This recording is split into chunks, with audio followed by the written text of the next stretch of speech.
Good morning, everyone. Good morning, everyone. And welcome back for the final session of Aspen Ideas Health 2025. By now, I feel I've met almost everyone here, but if we haven't yet crossed paths, I am Ruth Katz, Director of Aspen Ideas Health.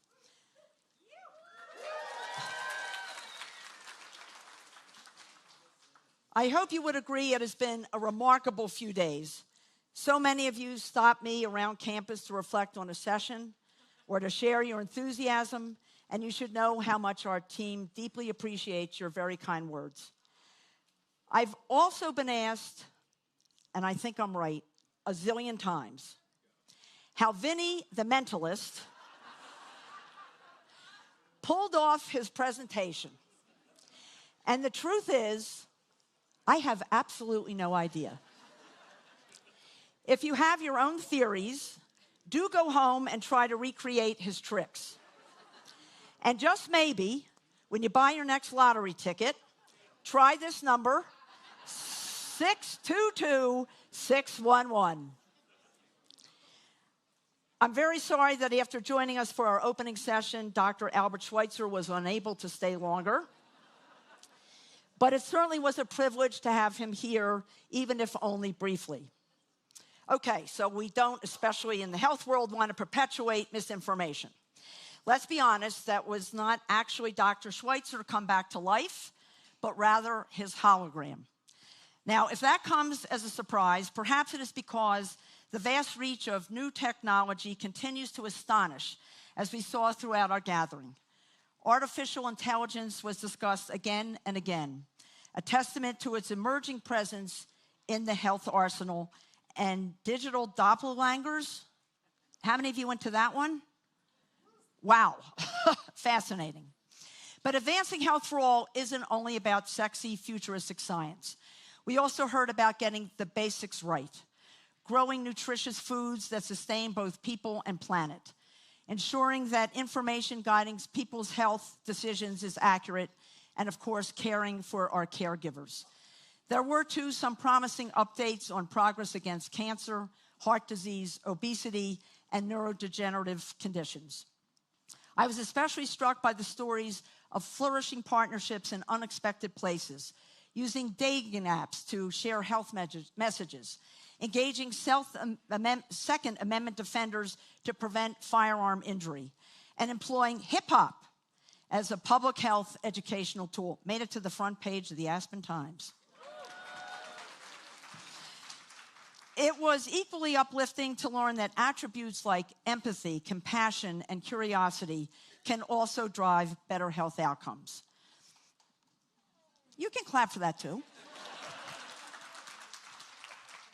Outside the session tents, much more was happening. Many of you shared thoughts over coffee, exchanged business cards, grabbed private time with speakers, and enjoyed moments of peace in the stillness of the mountains. A few of you even adopted puppies, proving the mentalists right once again, our brains are wired to love them. Now, I won't try to capture everything else, but I am confident you felt the palpable sense of community that always energizes Aspen Ideas Health. Your collective commitment leaves me optimistic about the future. I hope you will carry this momentum forward and put ideas into action when you return home. Of course, this kind of gathering doesn't happen by accident. Almost as soon as Aspen Ideas Health 2024 wrapped up, that small but oh so mighty team I mentioned at our opening session was thinking about this year's event. Designing sessions, juggling logistics, and scaring up holograms and mentalists involve attention to a staggering level of detail and an endless capacity to be nimble. It takes the dedicated work of many, many people, and I am grateful to them all, and I'm going to mention some of them, so please bear with me. Special thanks to Tanya Bauer.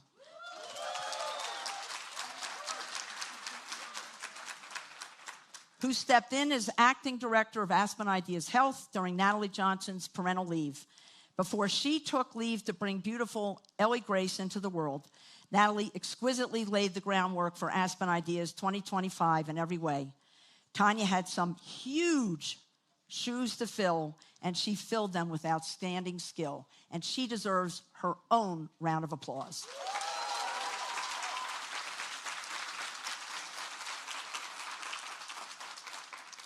Additional thanks go to Katie Taylor, Deb Cunningham, Kathleen Shea, Kellen Wardell, John Melgard, Karen Fiden, Hugo Jimenez, Oscar Abeo, Juliet Four, and Ainea Ravikumar. I tried my best.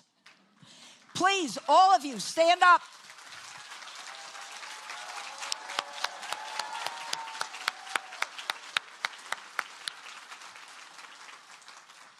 The Aspen leadership team has long championed our work, recognized our rigorous respect for evidence as we pursue shared goals. Dan Porterfield, President and CEO of the Aspen Institute, and Elliot Gerson, Executive Vice President for Policy Programs and International Partners, made invaluable contributions to this convening and understand that it is not a typical medical conference, but rather a very broad examination of health in its many dimensions. So many other thanks are due. I especially want to call out John Purvis and Eric Baker of the Institute's communications team, experts par excellence at navigating the media landscape and advocating for coverage of our work.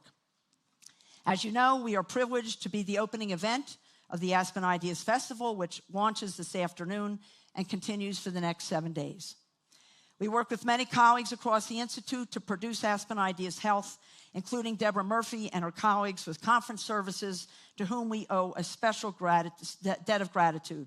And we simply could not manage without the extraordinary organizational skills of Richard Stetner, Carrie Williams, Rachel Butler, and others with the Aspen Meadows Group. Thanks as well to Mountain View Staging and Northwater Productions, which provide terrific video, audio, and production support. I would be remiss not to again acknowledge our generous underwriters who do far more than provide financial support. If you attended their sponsored sessions, and they were terrific, you know how genuinely invested they are in better health for all. Our speakers and moderators should also take a bow. They are experts in their subjects and deeply thoughtful about the implications of the vast changes unfolding in health. Their unique ability to distill complex material into engaging, relatable sessions help make this event not only educational, but also lively, provocative, and also a lot of fun. Once again, our Aspen Ideas Health Fellows, more than 100 strong this year, made us especially proud.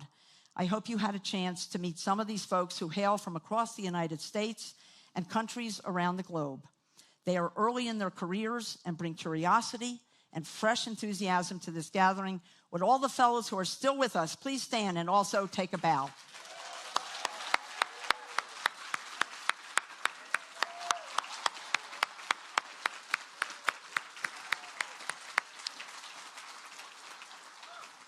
They are fantastic. And finally, you, our audience, you deserve the warmest thanks. You listened closely, asked smart questions, and stretched yourself to learn something new. You reminded us daily that Aspen Ideas Health is framed around the issues you care deeply about. So please, please give yourselves a round of applause.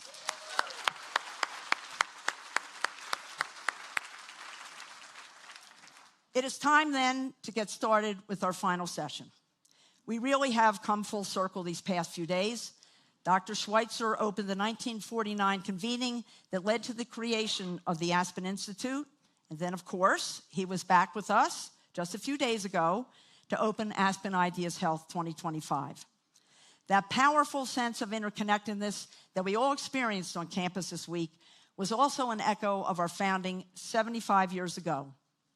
Now as then, we come together across our differing perspectives to seek common ground and set the stage for action. Our closing conversations acknowledge and honor the Aspen Institute by taking a deep dive into the mind, the body, and the spirit.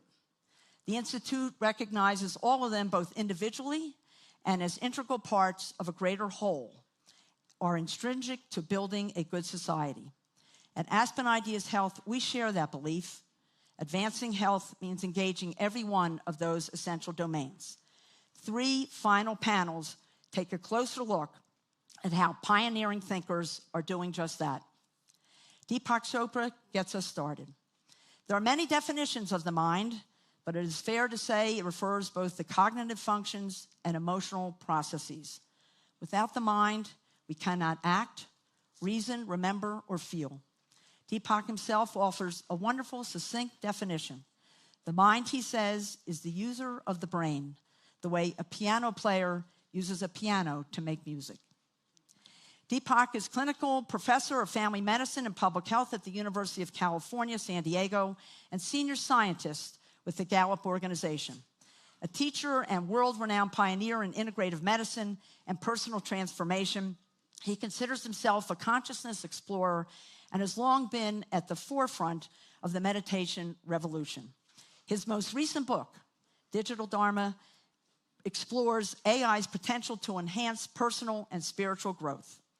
Here to interview Deepak is Walter Isaacson, who really needs no introduction.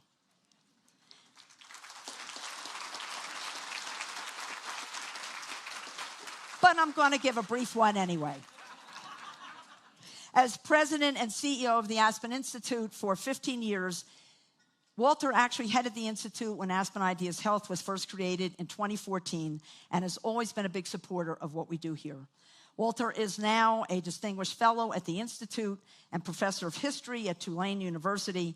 He is also the best-selling author of numerous biographies, you know them well, including those of Leonardo da Vinci, Elon Musk, Steve Jobs, Jennifer Doudna, and Albert Einstein. Thank you both for being here. Walter, what a special pleasure to welcome you back to the Aspen stage. Thank you, Ruth, and thanks for all you've done to keep this wonderful convening alive, and thank you, Dan Porterfield, for all you've done to keep the Aspen Institute thriving. And Deepak Chopra, somebody who embodies the notion of mind, body, spirit. That was the original mantra of the Aspen Institute. Thanks for being here. Thank you, Walter. My family is finally taking me seriously because you're sharing the stage with me. Well, I don't know what to make of that, but I will say, I was reading Digital Dharma, your new book, which is great, but it talks about technology and consciousness. So I want to start with an easy question. What is consciousness? So consciousness is that in which all experience occurs.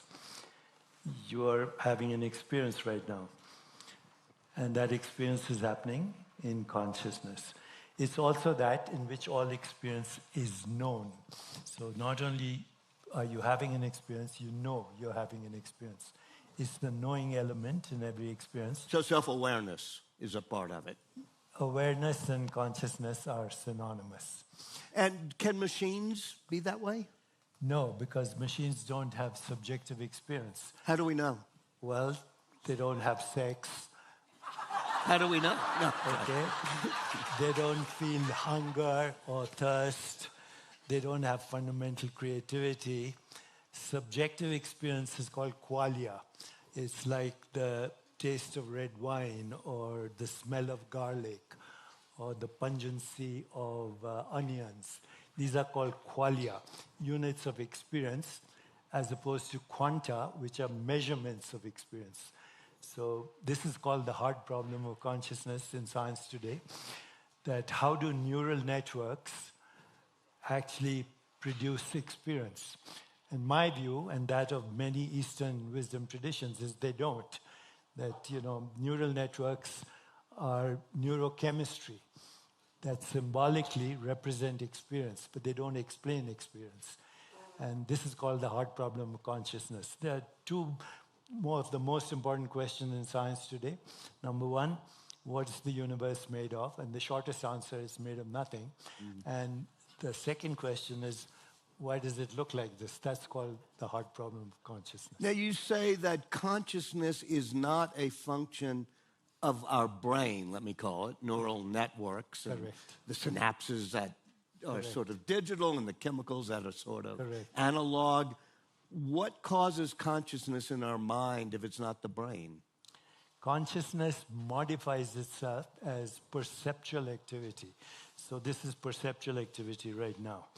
And that perceptual activity we call the physical universe, including our body. Okay? But what we call the physical universe is a human mental construct for human perceptual activity. What does the world look like to an insect with 100 eyes? You have no idea. What does the world look like to a bat that negotiates experience through the echo of ultrasound? So what we call the physical... Well, wait, let me real quickly. Does a bat have consciousness? Yes, a bat is an experience in consciousness, like you are an experience in consciousness. Only consciousness has experience. Only consciousness is conscious. Everything else is an experience in consciousness. Your body is an experience in consciousness. It's a perceptual experience. Your thoughts, your feelings, your emotions, your desires, your imagination, they are cognitive modifications of consciousness. So consciousness modifies itself as perceptual and cognitive activity, which we call the physical world and the mind. But they're actually objects of experience. Your mind is not the subject of experience. It's the object of experience because you can observe your mind. So what is it that observes the mind? What is it that observes emotions or desires or fantasies or imagination or the physical body? It's the ultimate ground of all experience in the universe. Well, let me grant you that machines cannot have consciousness, despite what, say, Alan Turing and others say. How then can machines help us understand our own consciousness? Machines are like maps, and as you know, the map is not the territory. They're like a menu, which is not the meal. You can't eat the menu, you have to eat the meal. But what machines can do right now, because especially AI, which is the most sophisticated way to actually access the entire database of humanity, in the entire information and knowledge of humanity, large language models. And it is through large language models that we actually interpret every experience. We meaning we have large language models in our brain? Our brain is a large language model, yes. And how is it distinct from the large language model that ChatGPT has? Well, the ChatGPT and other AIs have expanded the large language model beyond linguistic language to include mathematical language, to include biological language, the language of physics, the language of quantum mechanics, the language of anthropology, the language of history, the language of mathematics. There's nothing that can compete with this. It's actually, we're in the midst, I would say, a cultural and social leapfrogging, but also a biological leapfrogging. And I mean this very seriously. Between the ages of 1887 and 1903, humanity came up with the light bulb, the automobile, the airplane, and the telephone. So if you had been on a desert, you had been shipwrecked 1885 on an island, you returned 20 years later to New York City, you wouldn't recognize it. We're in the midst of that right now, not only with AI, but its extensions like distributed autonomous agents, VR, immersive experiences. What you're going to see in 20 years, if you hang on, and you should, you won't be able to recognize the world. Our neural networks will change, our gene activity will change, our social and cultural evolution will leapfrog into an age that even Homer or Einstein never dreamed of. Well, let me pick up on, you said our neural networks will change based on AI. Correct. Our neural networks are how our brain works, how it's wired. Yeah. How will our minds change, brains change? Every experience changes your neural network. So right now, this part of your brain, your frontal cortex, is being activated through gene activity, just because we're having this so-called intellectual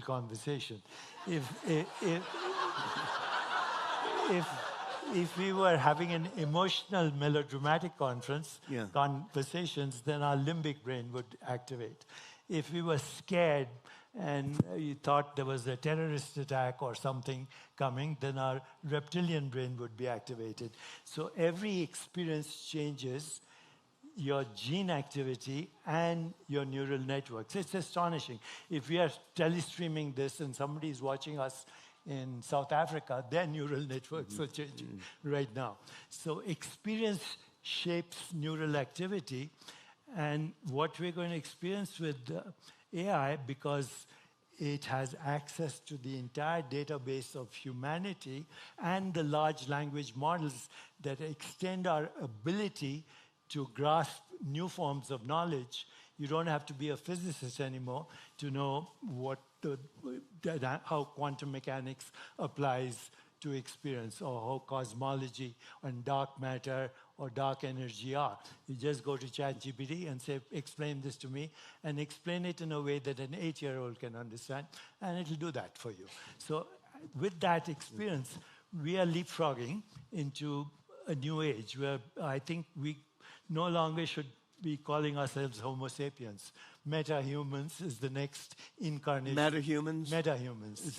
Which is a symbiosis of humans and AI? Yes. Humans, AI, VR, XR, MR, virtual reality, agentic agents, distributed autonomous agents. Blockchain is changing our world so fast that we better evolve. That's why I wrote Digital Dharma. If our emotional and spiritual intelligence does not keep up with our technological evolution, we are sleepwalking to extinction. So how do we keep our emotional intelligence keeping up with us? Read my book. I have. And part of it is, well, let me prompt you with the prompts in your book. Part of your answer, I love it because it's like Hitchhiker's Guide to the Galaxy, where they have the computer that's supposed to explain life, the universe, and everything, and finally says 42. Yes. And it said, what do you mean? It says, well, that's the answer. You just didn't know how to prompt the right question. That's right. So that's in your book. It's all about the art of the prompt. By the way, you don't have to read my book. You can go to my digital twin, Deepak. It's called deepakchopra.ai, and you can ask me any question in Hindi, in Arabic, in Spanish, in Hindi, Arabic, Spanish, Portuguese, and soon in Chinese, and you'll get an answer from me, which is probably better than I could give you, because it's a RAG model. It keeps updating the information. Try it out, deepakchopra.ai. So with the prompts, let me switch back to our neural networks being rewired a bit, because I'm sure a lot of people here have read Jonathan Haidt's book, The Anxious Generation, and how you have a whole new generation that's being rewired neurally in a bad way. What do you think of that thesis? No, it's a real concern, because our children and most of our society right now is on sympathetic overdrive, which means too much adrenaline and too much cortisol. I'm now engaging with gaming companies to create AIs and gaming strategies to activate the parasympathetic nervous system, which is the healing system in the body, the vagus nerve, which causes self-regulation, decreases inflammation. So just like kids are on sympathetic overdrive with these games, you can teach them to breathe. You can teach them to activate a specific nerve in the body. You can teach them interoceptive awareness, how to be aware of what's going on in the body. How do you understand your body as a field of awareness? How to metabolize the experience of time. So this would never happen without the help of AI. You talk about how chatbots, basically large language models like ChatGPT, can help us with each step of consciousness and each step of our growth. Have you used a chatbot, and how do you use it to help your growth? Well, I use it primarily for self-awareness. So how do I embrace change? How do I access self-awareness? How do I activate self-regulation and healing by activating the vagus nerve? How do I get comfortable with unpredictability? How do I, all the spiritual things are about four basic issues. Who am I? What is my deepest desire? What is my purpose? And what am I grateful for? So those are the 4 spiritual questions at the center. And what is the spiritual experience? Uniformly, the spiritual experience across all traditions is 3 things: transcendence, the emergence of Platonic values like truth, goodness, beauty, harmony, love, compassion, joy, equanimity. And the third is the loss of the fear of death, because consciousness, being non-local, is not subject to birth and death. The mind and the body are subject to birth and death, but consciousness, being non-local, means it has no form.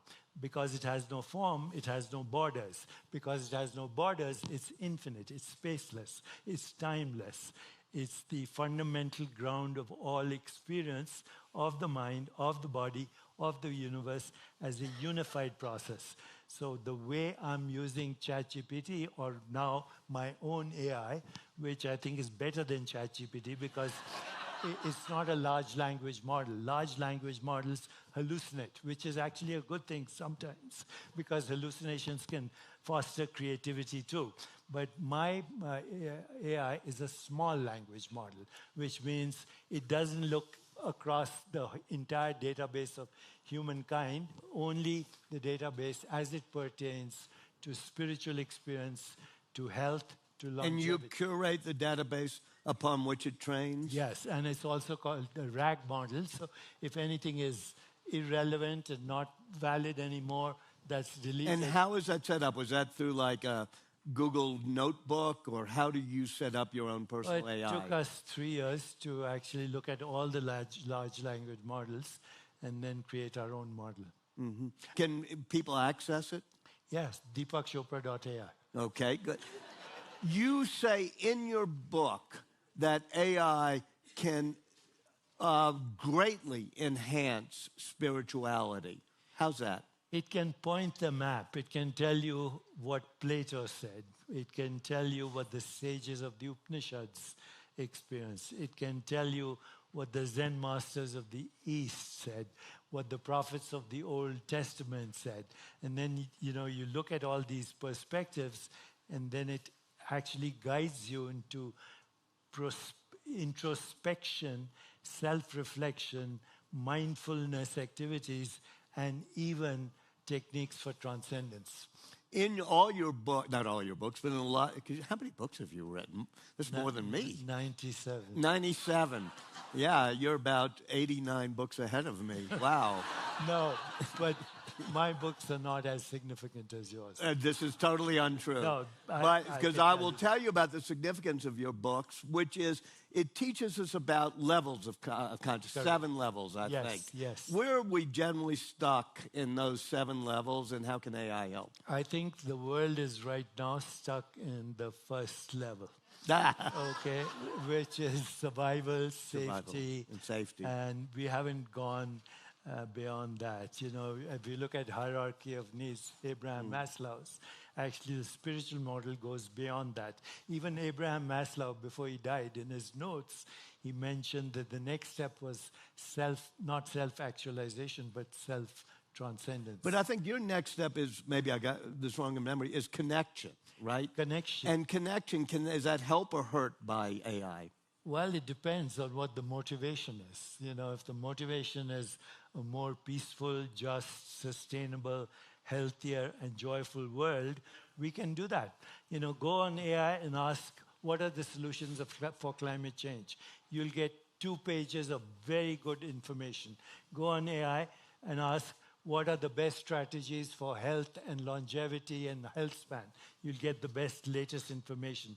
Ask about what are the best solutions for conflict in the world? Conflict resolution, war, terrorism, you'll get the best information. What are the best solutions for health and longevity or for joy? This is all information we have right now. But I'm talking about human-to-human connectivity. Well, human-to-human connectivity is both online and offline.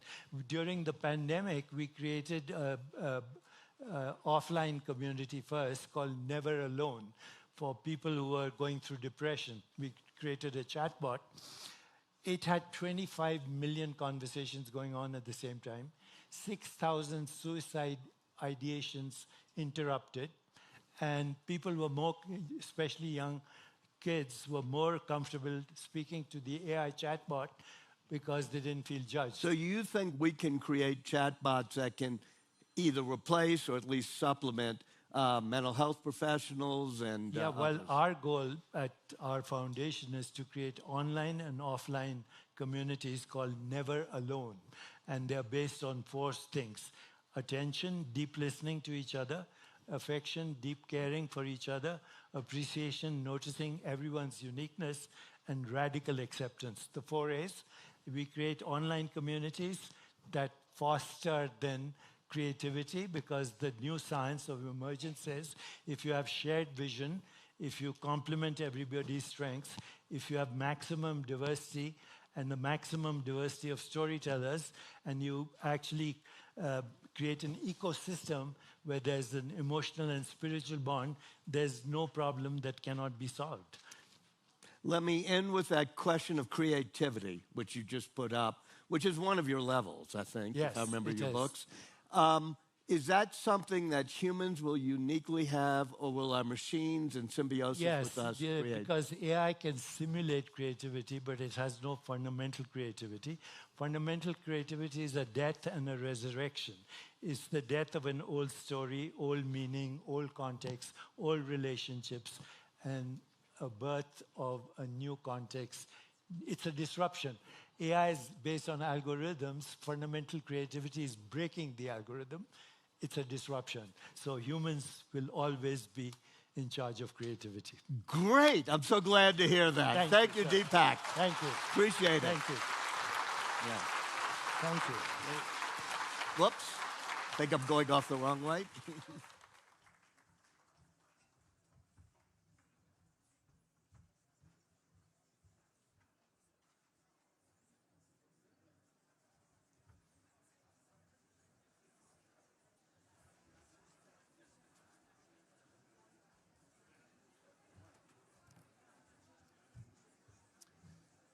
Good morning.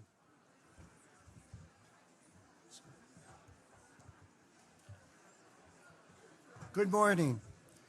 Wow, Deepak, that's a lot to think about. I'm Jeff Aronin.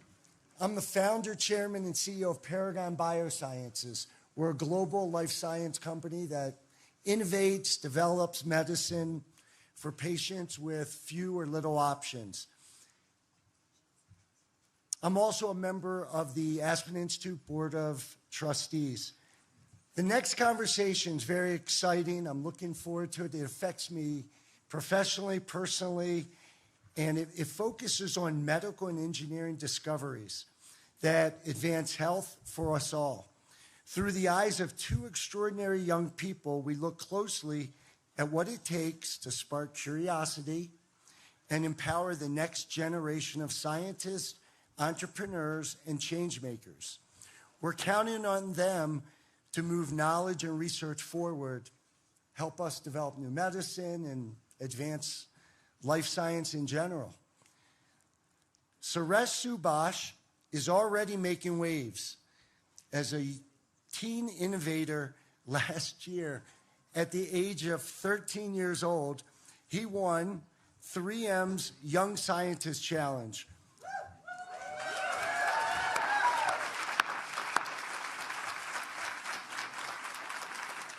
Wow, 13.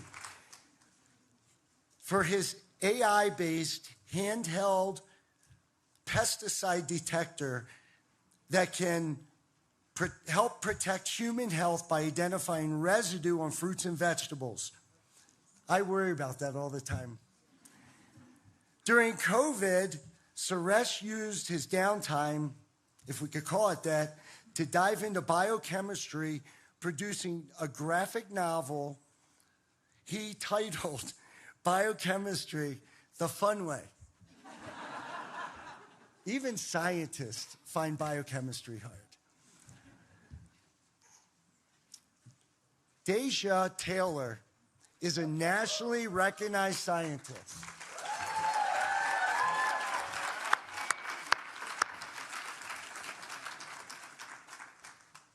She earned her stripes at age 17 by innovating sutures that change colors that indicate the presence of an infection. Very cool. Her special contribution was developing an affordable approach to a life-saving technology so it is widely accessible.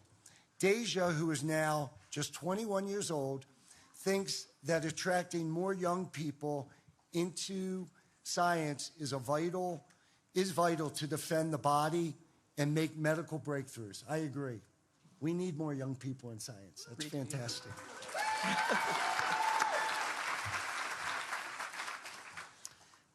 Dr. Mae Jemison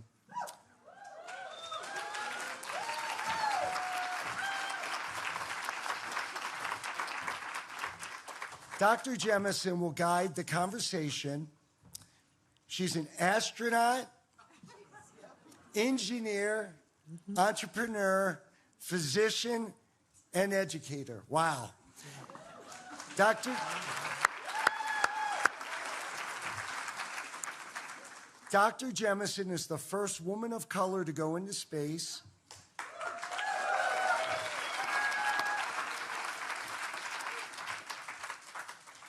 Traveling aboard the Space Shuttle Endeavour, beyond her remarkable resume, she lifts up her role as a mentor in order to direct more talent to the nation's health challenges, including through her nonprofit, the Dorothy Jemison Foundation for Excellence, which designs and implements STEM education experience for students and teachers worldwide. Who better to interview these young scientists about how to ensure kids of all ages and backgrounds can contribute to the world of medicine, science, and innovation? Thank you. Thank you very much. So I want to take the privilege of starting off and letting you know that I had a great conversation yesterday evening with these remarkable younger people. We have to come to an agreement how we're going to address it. But the reason why I'm doing that is because while sometimes people want to stand in awe of the work that they did, I'm not. I'm very excited about their work, but I'm not in awe because I know that we all have so much potential. And as I sat here listening to the conversation about AI and other things, I remark about how we have not been as excited about educating people and making sure that everyone gets to develop the talents and the skills that they have in this 3D physical world. And so I want to just start off by acknowledging that and saying that children live up or down to our expectations. And I think that clearly you all had people that you were around from time to time who expected that you would be able to do lots of different things. Now, we've heard about some of the work that you've done, and I told you that last night I was going to ask you today to give me a 1-minute synopsis of your project, including some of the nitty-gritty science detail that we got out, not the top level, the second and the third level, okay? Mm-hmm. And who wants to start? Sirish, you want to start? Sure thing. So I'd be happy to tell you a little bit more about my invention. It's called Pestiscan. It's a handheld pesticide residue detector for use on produce items at home. 70.6% of all of our produce here in the US contains pesticide residues. And when consumed over long periods of time, pesticides have been linked to various health issues. from neurodegenerative diseases like Alzheimer's and Parkinson's to certain cancers. So if we could detect them, it would be easier for us to reduce our consumption. And with that, we could reduce these health risks. Pestiscan works on this basis of spectrophotometry. The general idea is that when light bounces off of a material, each individual material will reflect light differently. And so produce with pesticide residues will reflect light differently than produce without pesticide residues. And that's at the core of how Pestiscan works. Okay, so I'm going to ask you to get into a little bit more detail. How did you end up making this? Talk about what the design was. Sure. So I started out just by reading some papers and learning more about what had already been done in labs to try and tackle the problem of determining if there are pesticide residues present. And so I came across technologies like Raman spectroscopy that work on a somewhat similar basis that were used in labs already. And I felt that we might be able to move these technologies out into the field. Okay, remember what we did last night? Oh, I want you to give me the nitty-gritty. How did you make it? What did you do? You had pieces and parts you put together. How did you get them? So I went looking around to see what kinds of parts would be best to try and get this out into the world. And so with my parents, I was able to get some of these parts online and then start working on it at home, after school, on the weekends, on breaks, trying to get this together. It took almost a year to get it done. Yeah, the reason why I'm asking that is because so many times things sound like, oh, well, it was just easy. But I heard you told me that you went online, you did Google, Amazon, you're looking for places. You finally found a small item that you could get easily, and you put it together. We're going to come back to that, too, and how you put it together. But first, I want to call Deja. Tell us about your work. Yeah, so I developed color-changing stitches to detect infections. Started as a science fair project, is now a fully-fledged medtech startup. And the nitty-gritty of my experience is not very pretty, as the nitty-gritty is not. And I originally started, and COVID happened. So we spent Fridays in a lab every Friday afternoon working on the development of these stitches, myself and my chemistry teacher. That was the only expertise I had in the very beginning. And it took me 6 months to build our first prototype, which I launched for a science fair. How did you detect infection? That's a good question. So we use beets, which is kind of the wow factor of a lot of my work when I talk about it. Beets are a natural indicator. Our skin is naturally acidic, having a pH of around 5. When we have infections, that pH increases to 8 or higher. Beets change color coincidentally, 8 or higher. And so we're able to detect the pH imbalance, which is one of the first signs of infection. The purpose of the sutures in and of themselves were to really combat early detection of surgical site infections, where all other symptoms of infection are very similar to that of someone who just got out of surgery. Redness, swelling, you really don't know if you have an infection until there's pus and it's really too late. You have to reopen the wound, et cetera, et cetera. And so I learned all of that through papers as well.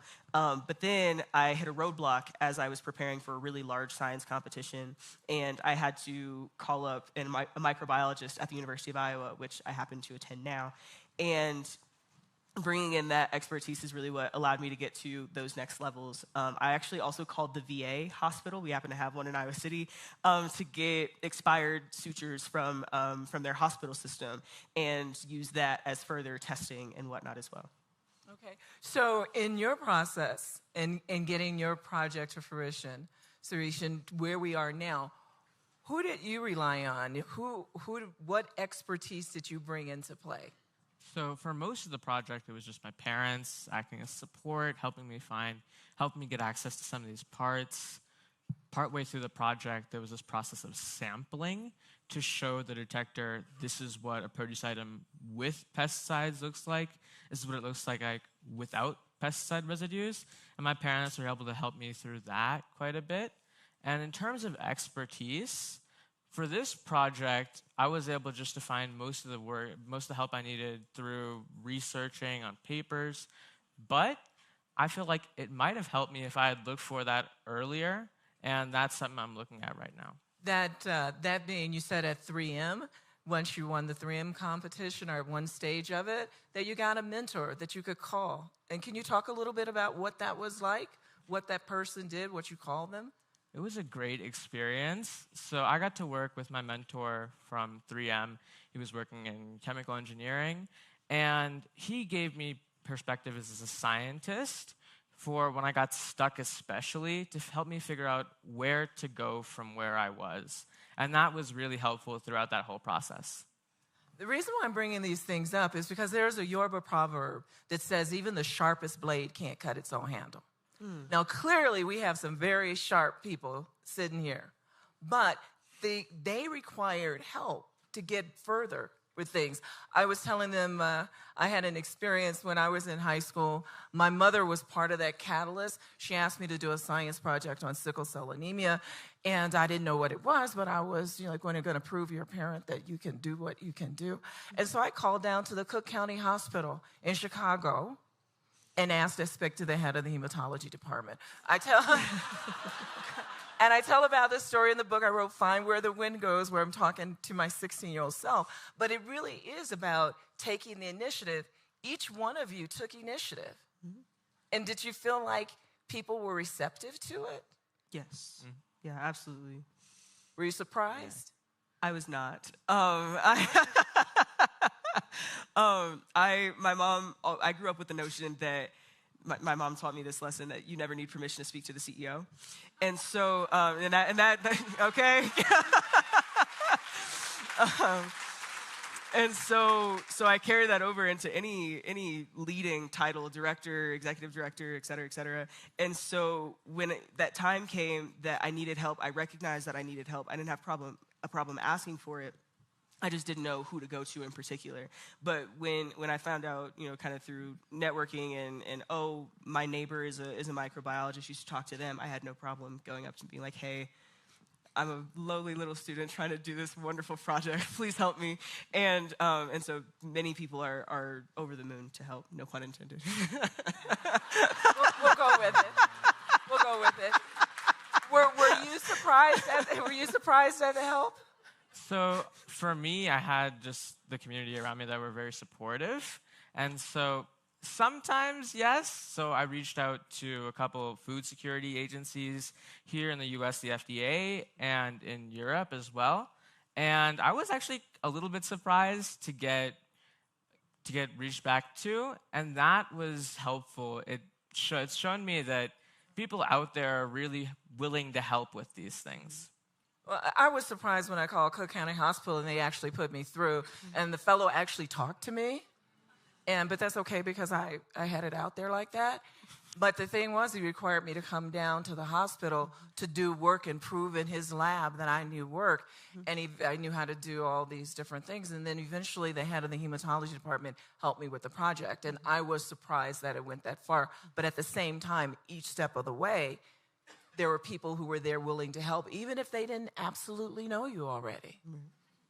Is that? So here's what I'm going to do. So, Suresh, you said that you want to use science to help solve problems. Mm-hmm. Here's one in society and in the world. So here's what I want to ask you. Tell me what science is. What's your definition of science? To me, science comes in two parts. So it's curiosity, but you're backing it up with evidence to find answers. And then the second part is communicating that to the world in a language that's understandable to everyone. Mm-hmm. And then it's actually another subsection of it, which is taking that out to the world where we can apply it to solve problems. So those are the three components that I consider a key part of science. Okay. And Deja. Yes, ma'am? Tell me, what's your definition of science? I completely agree with Suresh. I would also add that science as we spoke yesterday, is really a driver of innovation, which is the cornerstone of our society. And so, so I also preach curiosity in being able to, being quite literally able to think about and think clearly about the world in a way that you're able to solve with scientific data and studies and experiments, and use that as a driver to innovate. Does that make sense? Does science have to exist in the face of innovation, or does science have to exist to innovate? I think yes. I think yes, because science is everything. Science is in everything. And so as I think about it, science is, given that it's everything, innovation is really moving into new parts of our world, and we're able to use science to drive that, if that makes sense. Woo. Man. Well, you know where who we're said going yes? Because thank you. You know where we're going in a minute, right? Yes, ma'am. So, so you're talking about science is in everything. So my question, what I want to ask you is music science? In parts, yes. There's also the art to it, because on top of the science that's at the core of it, of how it works, there's also the art of just expressing yourself through music. That can be done through science, and I see science as an art as well. But music, I feel, isn't solely science. So can I try something? Right? So you have the science and the art are both creative. Do you think they're both creative? They have to be. Right? And is that one of the problems you think happens in school, that kids are like, the science is going to creative because I have to read in this rote memorization book? Yeah. So if they're both creative, what is the difference? For me, science is the universe as it can be experienced by everyone, in that, helping people to see that. And the arts are the universe, are you explaining a personal experience that to everyone. So maybe two sides of the, maybe not two sides of the coin, but a continuum, some kind of way. So you told me that you love music. I do love music. And so would you be just as happy doing music as, quote unquote, doing science? Absolutely, if I were good at it. Yes. I would have been sitting right there with Dougie Fresh. Absolutely. So it seemed like people were surprised when we heard during the intro to the session that hip-hop could have something to do with health and promoting health. Is that a surprise to you at all? To me, it seems like the two could be definitely connected, as especially a means of communication through art as well, of various forms, is really helpful for science too. So I wasn't completely surprised by that. Okay. Of course not. Right? No, not at all. Not one bit. I feel like if you can spit a 16, you should be able to, communicate a science concept. And in my mind, they're one and the same. And sometimes we remember more through those senses. Absolutely. Right? And through that different parts of the brain that experience the world. My mom always told me, like, you better know that homework like you know those songs. And so I just, so absolutely to the communication point. So as we're getting through this, I want to ask you, what does science have to do with our society? Is it a good, a bad, or a neutral? You got 10 seconds to answer. So science is, in general, just a tool that can be used. It's powerful. It all comes down to who's wielding it. And and how you're using it. It's all three. It worked last night, didn't it? We were having this conversation about, because a lot of times people in the sciences automatically assert that, science is a good. And so while we were talking, I would just whisper things, nuclear bomb, bullets, Agent Orange. And then that was a way of us coming around and really starting to think about what do we want to have happen. So I want to ask you a question, because I'm going to tell you a secret. It was not so much of a secret because it was said in the introduction. Oh, okay. We're all waiting for you to solve the problems that we create. Right? Noted. I run this program called 100 Year Starship, which is about making sure we have the capabilities for human travel beyond our solar system to another star in 100 years. And so, you all have to be good so that I can go in suspended animation and make the trip. However, what do you want our generation to be doing right now? What do you want our generation to be doing right now? Okay. You're starting with me? Wonderful. So as it pertains to your generation, I think a lot of you Which have... Which one? We got a bunch I'm just going to... She all called of us you, older. I did. Okay. The younger people and the older generation. Here we go. The older generations. Well, your generation, obviously having a lot of influence within your different spaces, I implore those of older generations to look beyond the students or the youth that are the anomaly. I am an anomaly in part. I had a lot of resources to get where I am. I know how to work a room like a boss, but there,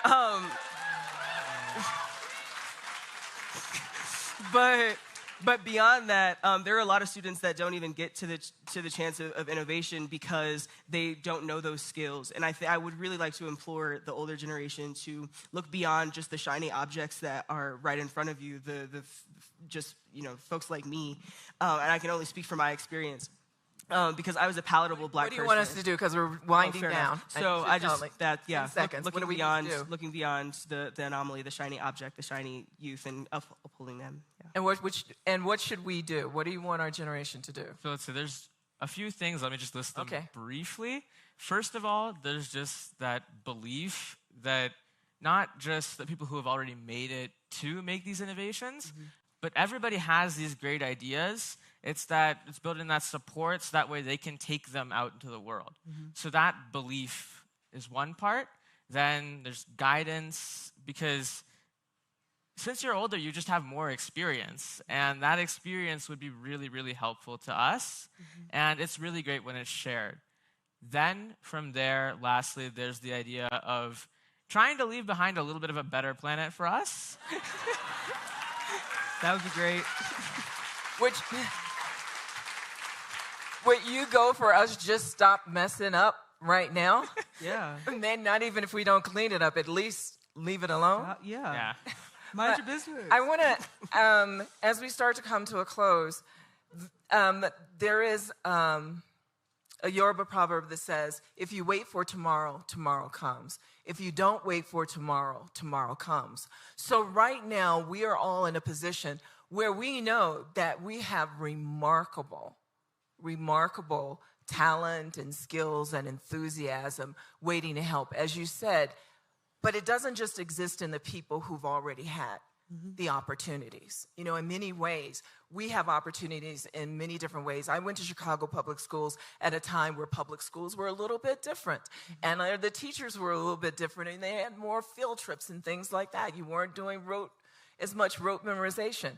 But the big thing is the experience doing hands-on work.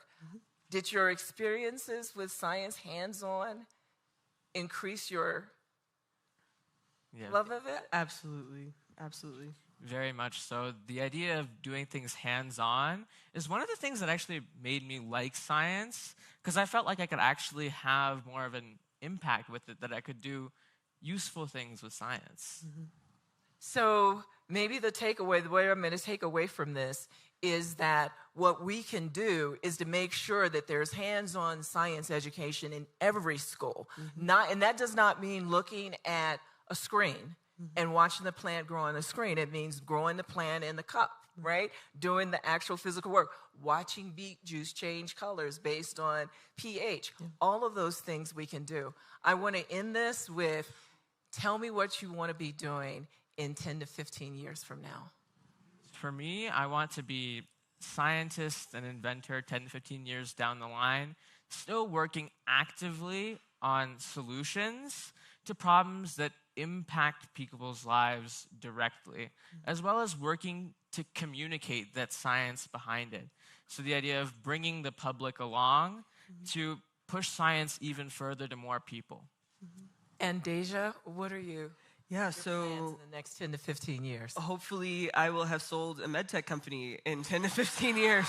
And and I'm not joking, but I do but I'm also of the belief that innovation is important, and I do want to stay in that space. On the other hand, STEM education is so very important to me, and so I would love to continue to leverage my experience as an inventor and an inventor of medical devices in particular, to continue to show kids, students that things are possible beyond their belief. I'm currently trying to be something that I've never seen before, and so I want to give other students that opportunity to continue their learning and elevate as the society grows as well. We need to really play catch up, and so I want to be a part of the solution, the catalyst to have students catch up. Thank you very much. Thank you.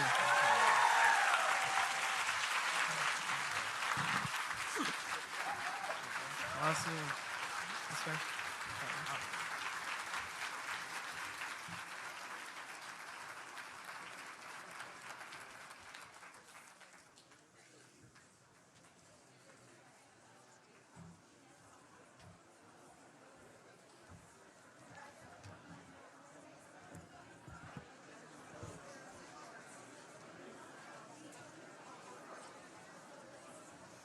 Good morning.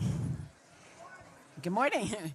Well, that was incredible. I'm actually sorry that Deepak Chopra has left, because I was going to ask him if Deepak Chopra AI could tell us how to be teenagers again, because you all were so inspiring. Thank you. I'm surprised that neither one of you actually said you wanted to be president in the next 10 to 15 years, but then I realized you were too young. So I'm Lori Tisch, president of the Lori M. Tisch Illumination Fund and a member of the Aspen Institute Board of Trustees. So our final conversation is about the animating forces that can inspire thoughts, feelings, and action. When we talk about health, we tend to focus on therapeutics and the outcomes of medical care. But creative expression can be equally restorative, if much harder to measure. What happens when we invite creativity into our lives? Well, you just saw that. Our final guests this morning have a lot to say about channeling the creative spirit as a tool to express pain and joy, adapt to change, and imagine our way through life's journey. For the past 7 years, the Illumination Fund has been supporting organizations at the intersection of arts and healthcare. And I can say from experience, the arts can be an enormously effective tool to improve health. Sarah Jones is a storyteller, humorist, and performing artist who inhabits multiple characters to explore urgent topics with an ease that prompted the New York Times to call her a master of the genre. She is here on a break from her national tour of America, Who Hurt You, her solo show, which began as a podcast to wide acclaim. Yes, she's also really cool. She's also uber cool. George Steinmetz is a photographer whose work appears regularly in National Geographic and GEO magazine, featuring expeditions in often remote and wild landscapes. His most recent book is Feed the Planet, a collection of 300 photos, most shot from the air, that document how food is produced around the world. Wendy Suzuki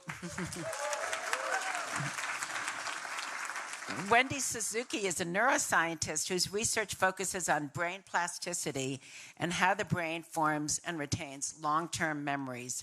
She is Dean of Arts and Science at the New York University and author of Good Anxiety, which explores the concept of positive stress. I wonder if our aura knows about that, and its role in energizing us to peak performance. Moderating the session is Kate Bowler,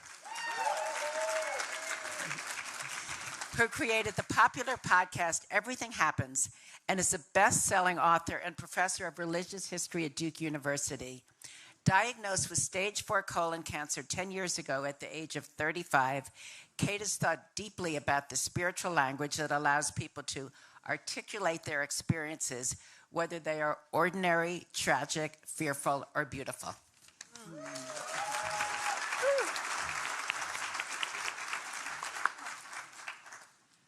Toni Morrison once said about creativity, there's no time to despair. Art is how civilizations heal. And today we're going to talk about how creativity can facilitate this gorgeous human-making work. And it's so often that it's the artists, it's the storytellers, it's the image makers that really remind us how to be human. Are you worried that we are losing our humanity? I am. Blink twice. I am also a hologram. Jokes. Guys, we are here with 3. Touch me, I'm yours, Sarah. Guys, these are the coolest people. I can't believe I get to interview them. Wendy, I wanted to start with you. Yes. Because the world is full of things I plan on being anxious about. But you have found this unique relationship, this strange silver thread between creativity and anxiety. I thought anxiety was useless, but you are smarter than me. So how can it somehow make us more creative? So here's the key. Anxiety is a normal human emotion. Everybody has it, right? You all have it. And it wouldn't have evolved if the only thing it did was pull us down, deep down. So what it's there to do is really warn us, to protect us. And so the whole book on anxiety is about how you can bring this emotion that we all have into a way to protect us and to really allow us to appreciate what we hold most dear. Because the things that are anxious, that anxiety-provoking, is really a warning and a light shining on what we hold most dear, whether it's money, anxious about money, whether you're anxious about your family, whether you're anxious about your job. You want to do really well at your job. That's a beautiful thing. You care about your job. So flipping that script and using anxiety as a warning system is a powerful way to allow yourself to become more creative. I love that mirrors too some of the language Deepak was saying about creativity, like almost in the fissures. Yes. Something breaks for something to come through. Yeah. And Sarah and George, you're both absolutely masters in creative problem solving in your art forms. And Sarah, I thought I would, with great trepidation, begin with you. She is a character master, so I am very excited about who I will meet today.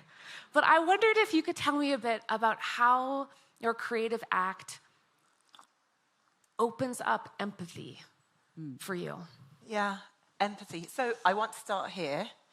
For those of you, I don't know how many people are familiar with me or my work. If you are already familiar, hello there. I love you. I'm so grateful for you. And you be quiet. For people who don't know anything at all, the idea of what I do is I embody people of lots of different backgrounds, based loosely on my real, multiracial, multi-ethnic, multi-religious, it's a lot, family. And so I'm going to be like a one-person panel within the panel for just a moment. Hi there, my name is Lorraine. I'm quelling to be here with all the luminaries you have. I can't believe it. I can't believe I'm here. Anyway, I'm here because of the girl Sarah Jones, who you just met. She's a very nice black performer, and obviously I am Jewish, and she is my great niece. Now, you wouldn't know it to look at her, except that the hair. But my point is that in her body, we joke that it's, she pluribus unum. We're all here together, and the goal with the empathy is what if somebody who looks nothing like you can still be able to allow space for your experience and maybe even connect with it and feel more themselves because you are yourself. Does that make sense? Okay, good. Oh my gosh. I love it. She's my real great aunt, and I love her, and I'm in therapy. Yeah. Sarah, do you have a particular character that does not experience very much empathy for others? So this is interesting. And for people who are going to be here tomorrow, Thursday, I get to do an excerpt of America Who Hurt You right here. I'll be in the Bucky Dome, so come find me or us Thursday afternoon at 2. But I'm going to share somebody with you. Hi, everyone. My name is Bella. I use she, they pronouns. Happy Pride, as applicable. I would not say that I lack empathy. What I would say is that, like, I feel that, like, for example, my mom lacks a certain ability to be held accountable for her microaggressions. And so I think that's a different piece of it, but kind of like Deja was saying earlier, like with older, I mean, not that you're all old, but many of you are, like, or at least you are, like, chronologically advanced people. So, like, I don't understand you, but I can totally love you, though. Okay. All right. That's it. Thank you, Sarah. Oh my gosh. Oh, I love you. Because so often we can get confused and think that creativity has a sort of purely personal or therapeutic effect. But it can also help us confront truths at a much larger scale. And George, your job is terrifying. You know, he like propels through the air in a truly upsetting manner. And if you haven't seen him, his work is exhibited right now in the festival. You must go see it. But it must be so wild to be so above and yet witnessing these deeply human moments. So how have you used aerial photography to tell urgent, emotional stories? I use aerial photography to show people the scale of our planet, the scale of the issues that we're facing. And my personal thing is I like low altitude aerial photographs where you can see something that you can relate to on a human scale, but you also see its context and its magnitude. And I think used correctly, that can be very impactful. Can you give me an example that really struck your heart? Good example. Didn't prepare for this. I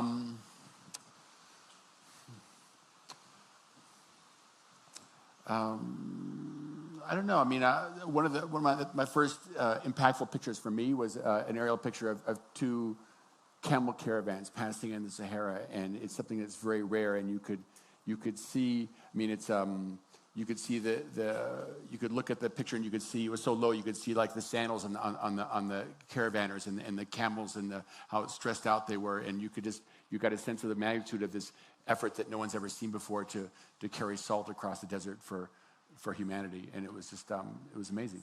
Wow, beautiful. Wow. I can imagine that some people in this room, when they hear the word creativity, immediately think, that's for the professionals. That's not for me. I'm not a creative person. Wendy, I kind of wondered if you could give us like a creativity pep talk. Yeah. Why is creativity something we actually all have access to? Yeah. So I want to share a personal story about creativity, and it starts with my long-term study of a brain structure called the hippocampus, really critical for long-term memory. So I was Dr. Hippocampus. I studied the hippocampus. I wanted to study memory. And then in 2010, there was a paper that was as surprising to me as if somebody told you that your thumb could now taste instead of just being a thumb. And it was a paper that showed that patients with damage to the hippocampus, yes, they had memory problems, no problem at all, but they also had problems imagining fictional or possible future scenarios. What? Wow. They had imagination problems? How could that be? That must be wrong. No, it wasn't wrong. It turns out that the hippocampus is not only important for allowing us to remember the things in our past, but also to put those things that we have in our long-term memories together in new ways, which is a big part of creativity, that imagination of future possibilities. And so fast forward, I got interested in the effects of exercise on the brain. And one of the most transformative things that exercise does is that it releases a growth factor, goes into your brain, and it helps grow shiny new hippocampal cells that help your memory perform. Lots of studies have shown that rats on running wheels for a long time grow new hippocampal cells and their memory is better. And I experienced this when I gained 25 pounds when I was trying to get tenure. It's really hard to do. Don't worry, you'll get tenure really, really soon. But for me, it was very stressful, and I gained 25 pounds, and I went to the gym, and I started feeling so much better, and my brain was working better. And I started to get interested in what the effects of exercise on the brain were. And yes, it improves your mood, it improves your memory function. But then with this 2010 discovery, I thought, maybe exercise could actually make me more creative at the same time. And this is one of my future experiments that I want to do. But here's my personal observation.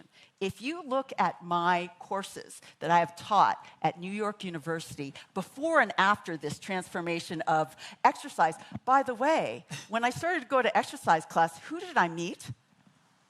Sarah Jones. We met 20 years ago in exercise class when I went because I was 25 pounds overweight. So hi, good to see you again, Sarah. Hi. So I noticed that before this event, I was teaching standard classes. And if you look at the titles of the courses that I created after this event, there are classes like Can Exercise Change Your Brain? Where I actually trained to be an exercise instructor, to bring exercise into the classroom, or Art Meets Brain. I'm an N of 1, I know, but this makes me want to do the study even more. Oh my gosh, Don't you just want to work out? Like, I think we should all get up and like start doing something. One time I was working with a friend who was working on a history of the Miss America pageant, and there were a lot of very unfortunate talent portions in which one woman's love of exercise tried to also combine with like her love of painting or rollerblading with pointillism. It was like my favorite disaster every time. Art plus exercise, not for the stage. I had a question for each of you. I wonder what each of you considers to be your most health-giving creative practice. Ooh. I want to piggyback onto what Wendy was talking about. In America Who Hurt You, the idea is to look inward so that we understand what's happening outward, right? And I had no idea, obviously, laughter, there's this neuroscience around, like literally if you do laughing yoga, right? You can force yourself to laugh and find incredible physiological benefits, all of it, but I have to let a friend.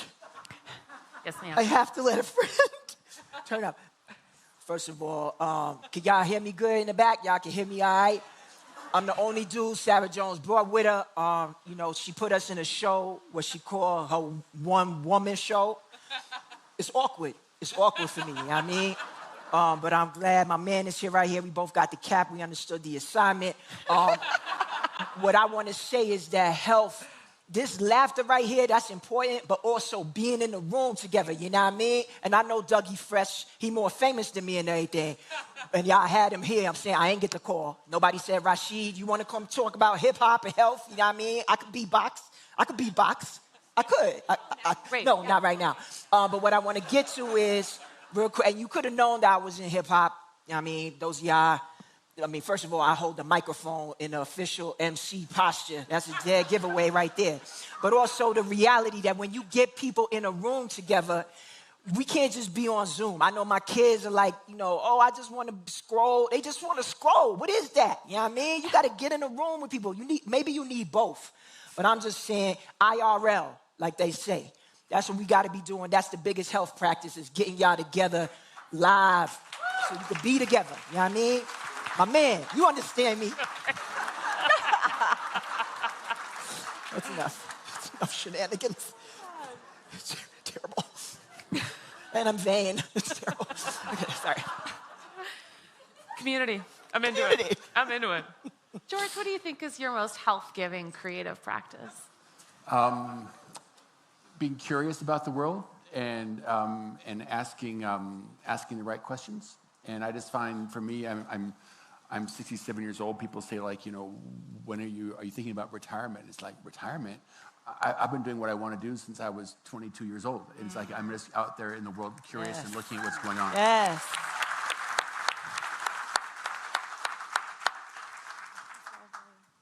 I feel theme developing. So as Dean of the College of Arts and Science, I have 9,000 students.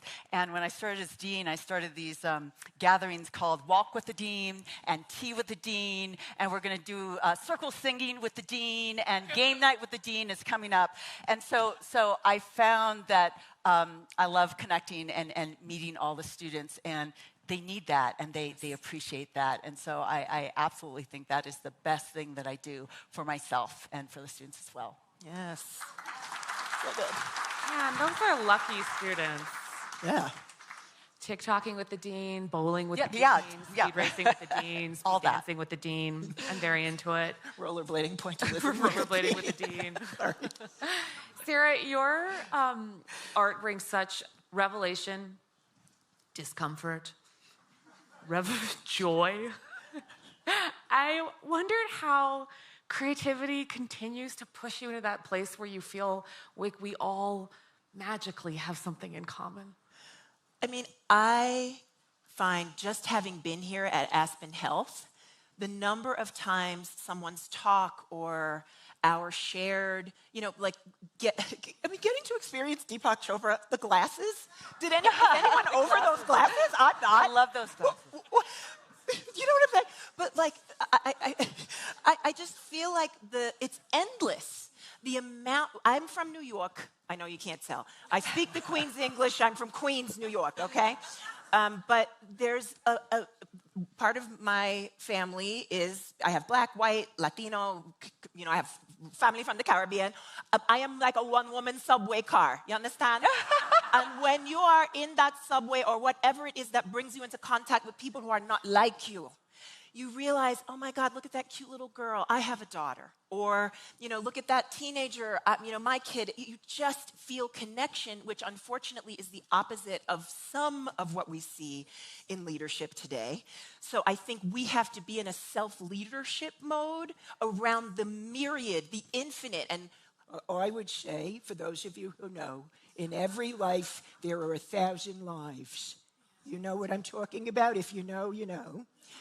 And so in that way, be embodied in your own life while just, kind of allow yourself to be swept up in the miracle of every other life that's here. We are so magnificent, and we're not taught to see that in ourselves. We're kind of taught the opposite. So that's... Yeah.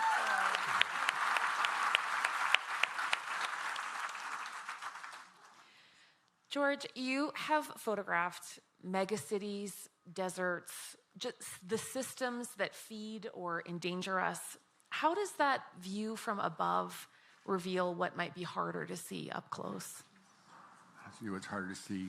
It reveals the scope of the problems, the scope of the opportunities, and the beauty of our planet.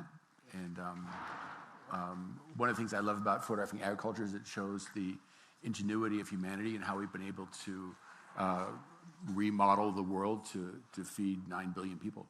It's extraordinary. It does, even just your description, it inspires us to want to make systems, remake systems in a way that are more deeply humane. Yeah. I think, one of the challenges that I've been looking at is how we can meet the future foods demands of humanity. And I think anybody who bets against the creativity of humanity is a fool. That's right.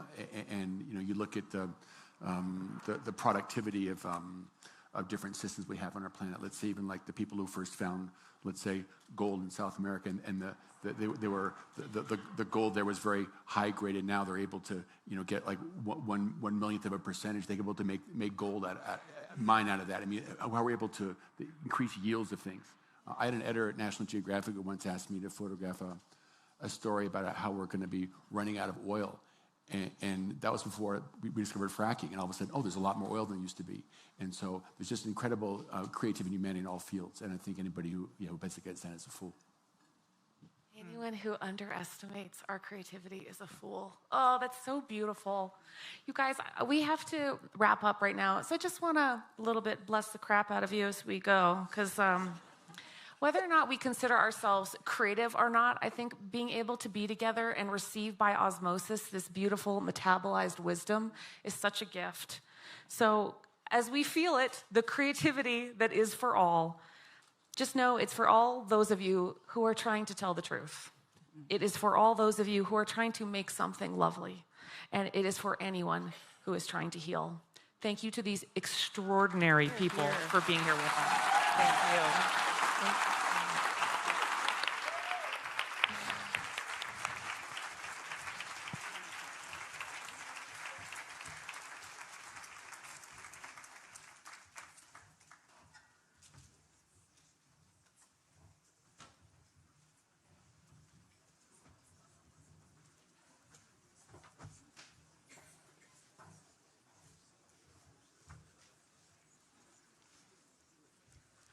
I am feeling creative. Thank you. I'm Lissa Ballinger, Executive Director of the Institute's Resnick Center for Herbert Bayer Studies. With Aspen Ideas Health 2025 drawing to a close, it is my very great privilege to introduce my friend in Q to wrap things up by capturing the energy, ideas, and sense of community we have experienced together these past few days. InQ is an Emmy-nominated lyricist, spoken word poet, and storyteller. Yeah. Among other indicators of his immense talent, he was the first spoken word artist to perform with Cirque du Soleil and is included on Super Soul 100, Oprah's list of innovators and visionaries aligned on a mission to move humanity forward. InQ is also author of the best-selling poetry collection, Inquire Within, and creator of The New Ending Now, an album and journal that explores the importance of creativity for emotional and mental well-being. But enough words about a word master.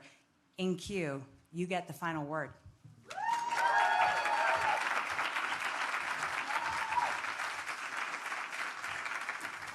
All right, guys. How you doing?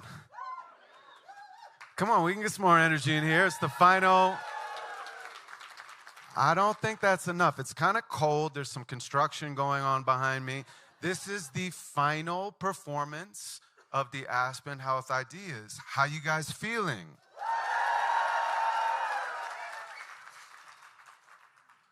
All right. This is called the overview effect. Life is all about you and not at all about you. Now, that's two opposing thoughts, and yet both of them are true. How can we experience everything we choose to do while observing the experience we're having from a higher view? See, it's the question, not the answer, that's the higher you. Otherwise, you couldn't differentiate between the two. Awareness, but of who? You think you hurt me, but I promise I was letting you. They say we're all one, but where have we been heading to? I'd rather die free than have to live inside a petting zoo. I am the journey that I'm getting to. Gratitude is my destination. My destiny is perfectly aligned with this location. I am the map, so my rhymes are like road signs. I have everything I want because my imagination's mine. But mine is not enough for me because I am not my mind. I could see it all and never get to see. I'm truly blind. I could be it all, but all identity is intertwined. The moon is only bright when it reflects the sunshine. And I'm not entirely convinced I even write these lines because my DNA is coded by divine design. But if I manifest abundance while humanity is dying, I am equally responsible for all that I'm denying. See, you can tell the truth and still be lying. I did it for years. My perception was a funhouse mirror, and my projection was exaggerated on reality till my reflection back was nothing more than technicality. So who am I if I'm not who I am? What if I didn't have my name or my age or my wife or my son or my friends. If I didn't do my poetry, who would I be then? The things that I've become are not the things I truly am. And everything I think I own owns me in the end. Existence doesn't owe me anything, quite the opposite. Existence will exist long after I am missed. So the art is more important than the artist is. It's not a human race. It's just the human race. There's nothing left to chase. We do not run this place. But both medicine and poison are acquired tastes. So I started taking selfies of somebody else's face. You will always find the evidence for what you choose to believe. You will always find the evidence for what you choose to believe. Starve your pain, find your ego. Starve your ego, find your beast. Starve your beast, find your truth. Find your truth, find your peace. You will always find the evidence for what you choose to believe. So if you don't like your story, don't believe it. Then leave. Me, I used to prepare for the worst. Now I prepare for the best. I used to prepare to be cursed. Now I prepare to be blessed. I used to prepare to hear no. Now I prepare to hear yes. I used to prepare for disaster. Now I prepare for success. There is a difference between force and power. Force is yours. Power is ours. Of course, force uses power and power uses force, but force is from the ego while power is from the source. Force takes energy. Power gives energy. Force defends liberty. Power is divinity. And both are necessary as we travel through this life, but the older that I get, the more I notice there's a price. Force initiates to take its space. Power invites. Force pushes when it's insecure. Power steps aside. Force convinces people that it's right. Power just decides, then it leads by example, which is how it chooses sides. Force is mostly tired.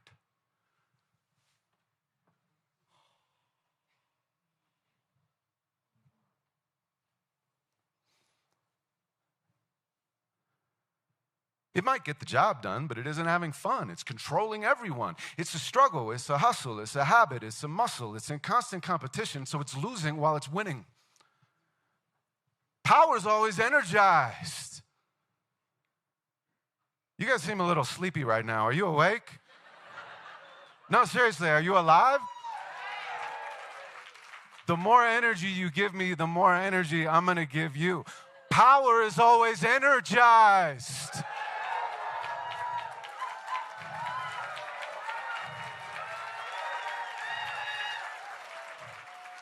It's inspired. I've never fucking done that before. Okay. It's courageous and admired. It's contagious.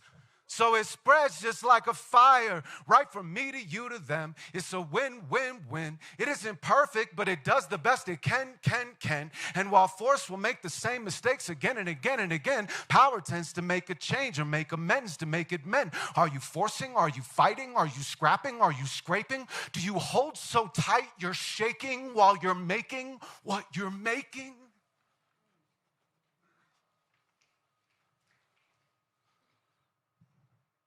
Do you hold so tight that light can't find its way inside your fists?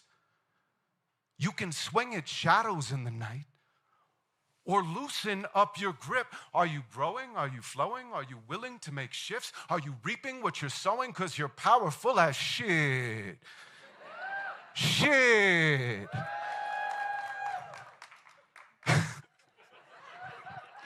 Welcome to the great unknowing. There's no knowing after this. There is only being, seeing which is which, and when to switch. We are human beings doing. It's okay to throw a fit. It's okay to pick yourself up when you trip. It's okay to take a day and take a trip. It's okay to take an eighth and take a trip.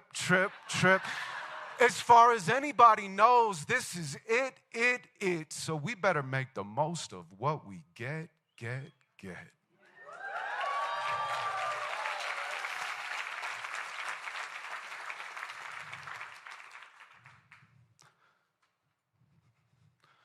What if you achieved your wildest dreams and everyone came true, but when you read your bio, somehow it just didn't feel like you? Were you ever really there? If it wasn't you, then who? Was there someone else who did the things this bio claims to do? Are you using all your tools, or are your tools using you? I want to make my bio blank, but when I start erasing too, you could burn my bio. Fuck it, put the ashes in a stew. I'll be nothing for you. Mix it up and make a witch's brew. I'll be nothing for you. That just means I get to be brand new. I'll be unattached to goals I set, and yet I'll see them through.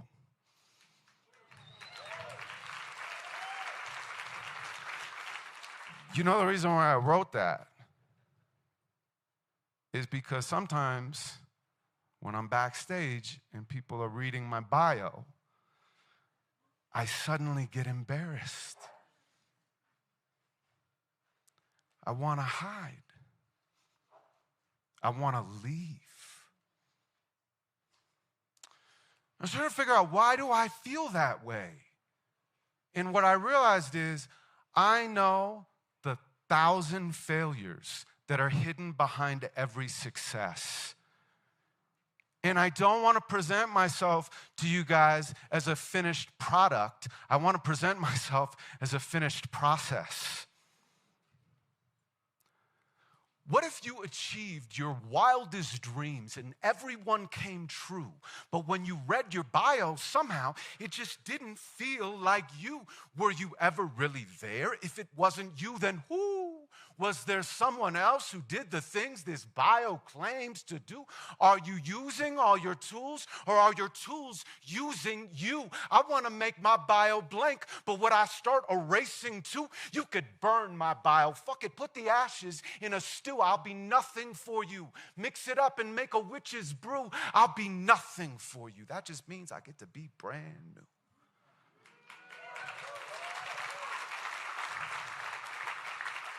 I'll be unattached to goals I set, and yet I'll see them through. There is a difference between force and power. Force is yours. Power is ours. Both are for heroes. One is for cowards.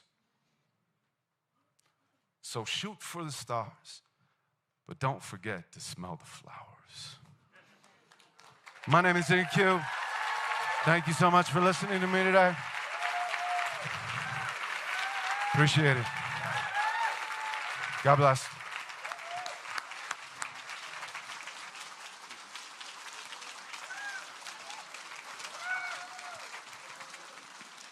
You can stay standing. Let me conclude Aspen Ideas Health 2025 with this. You are the power that's going to make better health for all. Thank you for being here. That's a wrap. We'll see you back here next June.